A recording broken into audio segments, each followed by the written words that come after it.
This pen is bigger than this. She is taller than me. আমাদের যখন কোনো একটা জিনিসকে আরেকটা জিনিসের সাথে কম্পেয়ার করতে হয় তখন আমরা অ্যাডজেক্টিভের কম্প্যারেটিভ ডিগ্রি ব্যবহার করে থাকি। আর কম্প্যারেটিভ ডিগ্রি করবার জন্য আমাদের বেস ওয়ার্ডের সাথে er অ্যাড করতে হয়, আবার কখনো কখনো we have to add more before the base word. এবার কখন er অ্যাড হবে আর কখন মোর হবে এটার একটা রুল আছে।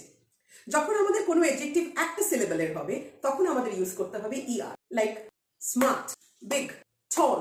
তাই এই ধরনের মনোসিলেবিক ওয়ার্ডের সাথে আমাদের অ্যাড করতে হবে er to make it a comparative degree, like smarter, bigger, taller.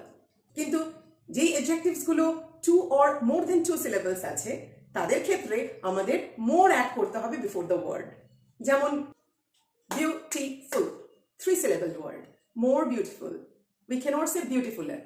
Intelligent, 4 syllable word, বলতে হবে more intelligent. হ্যাঁ, আরেকটা কথা, যে ওয়ার্ডস গুলো দুটো সিলেবল দিয়ে হচ্ছে এবং ওয়াই দিয়ে এন্ড হচ্ছে তাদের ক্ষেত্রে নিয়মটা একটু আলাদা।